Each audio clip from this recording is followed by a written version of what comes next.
Hello guys! Hello. Para ito sa lahat ng Leo. Leo, alamin natin kung anong messages, vibration, gabay energy para sa lahat. The general reading. Pwede kang makaresonate, gamitin mo ang iyong intuition sa panonood, Leo. Okay. First card natin, Leo, is the Sickle. Okay. Sickle card. Sinasabi ng baraha sa'yo dito, Leo, na may posibleng kailangan magtapos.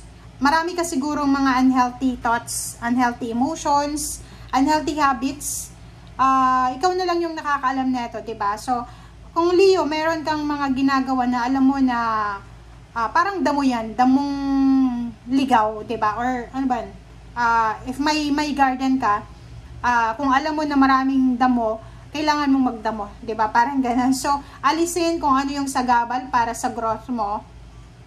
So, this week, sinasabi na isang decision making ang gagawin mo. So, pwedeng magde-decision ka sa linggong ito na talagang overall na magbabago ka na or parang aalisin mo na yung mga unhealthy habits mo, unhealthy thoughts, emotion, or anything. Okay.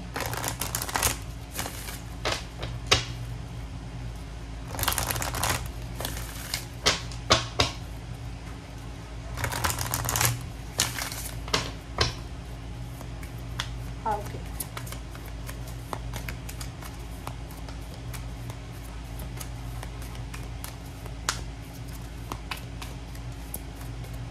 Okay. Precious time. Okay, precious time. Dito sinasabi ng baraha yun. Pwedeng isa ito, Leo, sa mga kailangan mo ng alisin. Masyado ka sigurong nagsasayang ng oras mo para sa mga walang kwentang bagay. So, dito sinasabi, maging mindful ka daw na huwag sayangin yung oras ng ibang tao at oras mo. Parang ganun. Kinakailangan mong bantayan yung oras mo, yung energy mo. Hindi lang oras, energy, emotion, parang ganun. If alam mong wasted yan, or alam mo na sayang lang yung ganyang klase ng emosyon, wag mo nang ilabas yung emosyon na yan. Diba? Like worries, fear. Parang ganun. Pag alam mong hindi yan para sa ikabubuti mo, wag mo nang bigyan ng focus.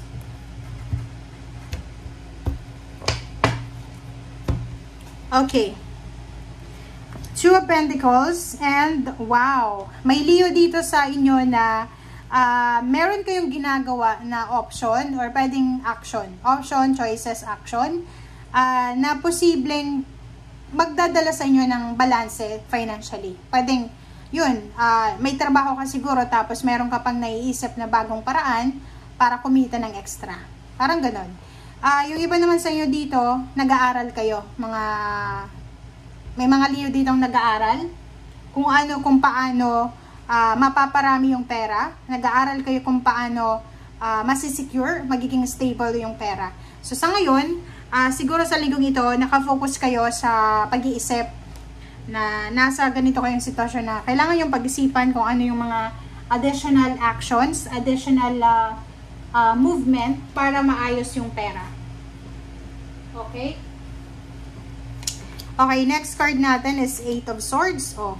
So, dun sa mga Leo na feeling nyo stagnant kayo, financially or emotionally, dito sinasabi ng baraha sa'yo na may mga possibilities sa linggong ito. May mga possibilities sa linggong ito na magbago siya. So, ibig sabihin may movement, may action, may reaction. Parang ganon. So, ibig sabihin yan, Leo, if feeling mo stagnant ka, this week may mga possibilities na pwede kang mag-travel, lumipat, ayusin, kumbaga, kung ano yung nangyayari sa paligid mo. Okay? So, pwedeng may relocation kayo, pwedeng yung iba na sawang-sawa na sa kanilang lugar, ay posibleng makapag-desisyon na mag-travel, maghanap ng trabaho sa ibang lugar, sa ibang bansa. Okay. So, yung iba naman sa inyo dito, Leo, this week ay posibleng mahahanap mo yung peace and harmony. Diba? Parang gano'n. Sa linggong ito, mahahanap mo yung peace. Parang sinasabi ng barahan na mahahanap mo sa linggong ito yung paraan para maging peaceful yung pakiramdam mo, emotion, and yung thoughts mo, yung feelings. And 9 of Cups, sinasabi ng baraha sa'yo na emotionally talaga, like with your family, with friends, with siblings or with your intimate relationship, talagang mahanap mo yung peace and harmony sa linggong ito. So, ibig sabihin yan, maraming rason para i-celebrate mo yan kasi peaceful ka eh, 'di ba? Kasi hindi naman lahat ng araw, hindi lahat ng buwan peaceful ka. So, dito sinasabi ng barahan na mahanap mo talaga yung rason para maging peaceful ang buhay mo. Okay? Justice. Wow! So, 2 major arcana to, Leo.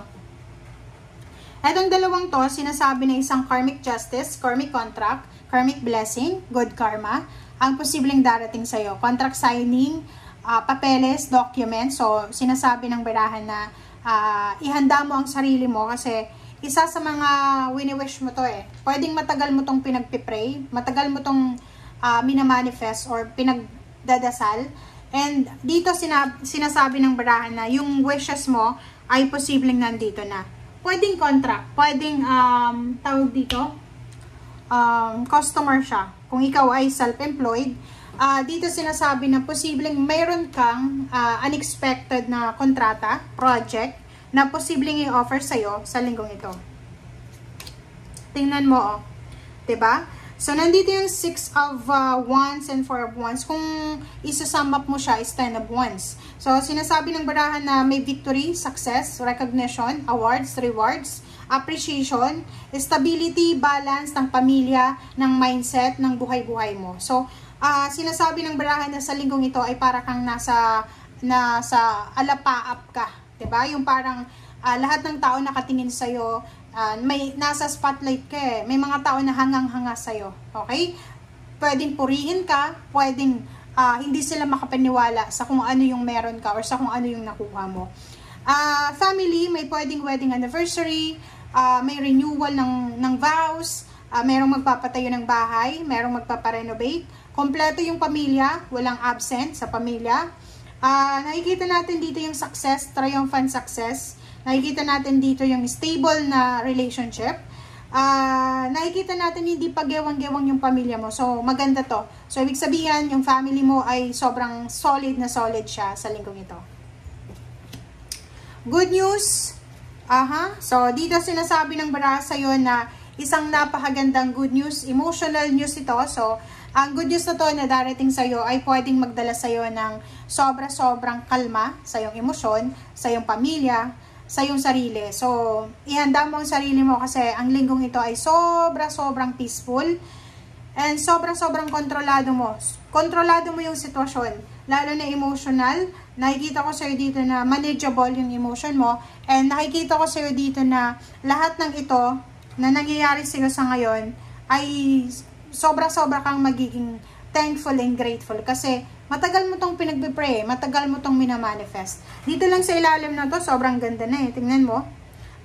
Ang good news na to, pwedeng relationship, pamilya, salary increase, higher position, new job, 'di ba? Contract signing, wish fulfillment, 'di ba? So, yun. Thank you guys for watching and see you again. Bye!